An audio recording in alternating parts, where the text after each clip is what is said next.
में हमें दिखाया जाएगा कि स्वरा घर पर नहीं होती है और उसको सारे घरवाले ढूंढ रहे होते हैं। स्वरा की माँ मन ही मन सोचती है कि कहाँ गई है ये लड़की, इसकी वजह से मैं 2 दिन से भूखी रही हूँ। उसने कुछ खाना छिपा कर रखा होता है और उसको खा ही रही होती है। तभी पीछे से आकर कोमल बोलता है, माँ जी स्वरा कहाँ गई है? और ये सुनकर वो चुपचाप बैठ जाती है क्योंकि उसके मुँह में खाना होता है। और फिर वो कैसे भी करके कोमल के सामने जाती है और बोलती है कि मैं अभी किसी को भी मुँह दिखाने के लायक नहीं हूँ क्योंकि मेरी बेटी घर छोड़ के चली गई है। कोमल बोलता है, माँ जी चिंता मत कीजिए, मैं कैसे भी करके उसको ढूंढ के लाऊंगा। इधर घर में भी सारे लोग परेशान होते हैं। गहना कहती है कि वो लड़की कहाँ गई है, कैसे भी करके ढूंढना ही होगा। तभी बा कहती हैं, अच्छा हुआ चली गई, नहीं तो घर में परेशानी ही बढ़ाती रहती। तभी हमें दिखाया जाता है कि स्वरा नदी के पास खड़ी रहती है और अपनी जान देने वाली ही होती है कि तभी वहाँ पंकज आ रहा होता है और स्वरा मन ही मन सोचती है कि थैंक गॉड ये आ गया। पंकज बोलता है, स्वरा तुम ऐसा मत करो। स्वरा कहती है कि तुम मेरे पास मत आओ, अगर मेरे पास आए तो मैं अपनी जान दे दूंगी। पंकज कहता है कि नहीं तुम ऐसा नहीं करोगी, तुम्हारी जो भी प्रॉब्लम है मुझे बताओ। और फिर स्वरा के पास जाता है। तभी स्वरा कूदने की एक्टिंग करने लगती है। पंकज उसका हाथ पकड़ लेता है और बोलता, स्वरा ऐसा मत करो।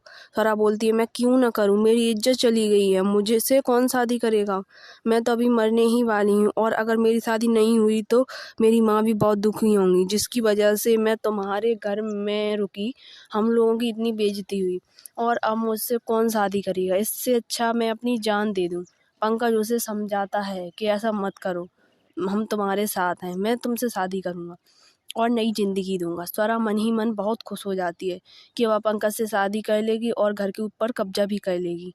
पंकज स्वरा से कहता है कि मैं तुमसे वादा करता हूँ कि तुमसे ही शादी कर लूँगा मैं। इधर हम देखते हैं कि बा बोलती है कि परेशान होने की कोई ज़रूरत नहीं है, अच्छा ही हुआ कि वो लड़की चली गई, नहीं तो घर में कोई ना कोई परेशानी खड़ी ही करती रहती है। बा कहती हैं कि जाओ पूजा की तैयारी करो। तभी गहना पूजा की तैयारी करने जाती है और दिया जलाने ही लगती है। तभी किचन से घंटी बजने की आवाज़ आती है और सारा परिवार वहीं पर इकट्ठा हो जाता है। अनंत कहता है कि आज तो बहुत बड़ा दिन है, आज मोटा भाई का बर्थडे है। फिर सब लोग एक केक को तैयार करते हैं। सारे परिवार वाले पंकज के कमरे में जाते हैं और देखते हैं कि वहाँ पंकज नहीं होता है। सब लोग उसे पूरे घर में ढूंढने लगते हैं पर पंकज कहीं नहीं होता है। इधर हम देखते हैं कि पंकज गार्डन में बैठा होता है और वहाँ पर अंधेरे में एक लड़की चल के आ रही होती है। पंकज मन ही मन सोचता है कि शायद यह कनक है और बोलता है, कनक डार्लिंग तुम आ गई। और फिर वो लड़की जब पंकज के पास आती तो वो देखता है कि ये कनक नहीं है, स्वरा है। उसको देखकर पंकज चौंक जाता है और बोलता है, तुमने मुझे यहाँ पर क्यों बुलाया है? स्वरा हंसने लगती है और कहती कि आज तुम्हारा बर्थडे है ना, कनक भाभी भी यहाँ पर नहीं है, तुम उनको ज़रूर मिस कर रहे होंगे, इसलिए मैं तुम्हारे लिए केक लेकर आई हूँ, चलो हम केक काटते हैं। पंकज कहता है कि मैं नहीं केक काट सकता, पर स्वरा कैसे भी करके उसको फुसला लेती है और एक केक काट कर उसको खिला भी देती है। तभी स्वरा गिरने का नाटक करने लगती है। तभी पंकज उसे पकड़ लेता है और यह सीन चल ही रहा होता है कि तभी वहाँ पर गहना पंकज को ढूंढते हुए आ जाती है। गहना स्वरा पर बहुत जोर से गुस्सा होती है। स्वरा कहती है, मैं तो बस केक लेकर आई थी। पंकज भी बोलता है, हाँ हम सिर्फ केक काट रहे थे, बस इसका पैर फिसल गया था इसलिए मैंने इसको पकड़ लिया था। गहना कहती है, ठीक है, घर में सब लोग आपको ढूंढ रहे हैं, मोटा भाई आप घर जाइए। तभी पंकज घर चला जाता है। उसके पीछे पीछे स्वरा जाने ही वाली होती है कि गहना उसका हाथ पकड़ कर रोक लेती है और कहती है कि स्वरा इस तरह की हरकत मत करो। उन दोनों के बीच कुछ बातचीतें होती हैं और तभी हाथापाई होने ही वाली होती है कि स्वरा जानबूझकर गिर जाती है और उसका सर पत्थर से टकरा जाता है, लेकिन कुछ हुआ नहीं होता है, पर वह बेहोश होने का नाटक करने लगती है।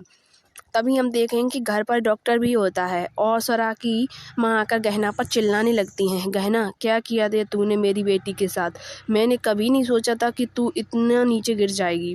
गहना बोलती है, मैंने कुछ नहीं किया, ये अपने आप नीचे गिर गई है। हर कोई मान लेता है गहना की बात, पर स्वरा की माँ गहना की बात नहीं मानती हैं। स्वरा की माँ गहना को गाली देने लगती हैं। तभी बा बोलती है कि हमें पता है कि गहना कैसी है, वो ऐसा कभी नहीं कर सकती। थोड़ी देर में हम देखते हैं कि गहना बा को सब कुछ बता रही होती है। तभी बाप बोलती है, बेटा मुझे पता है कि तूने ऐसा कुछ भी नहीं किया है, पर ये सब लोग नहीं मानेंगे। गहना कहती है कि बा कल सुबह मैं इन लोगों को घर से बाहर निकाल दूंगी, फिर सब ठीक हो जाएगा।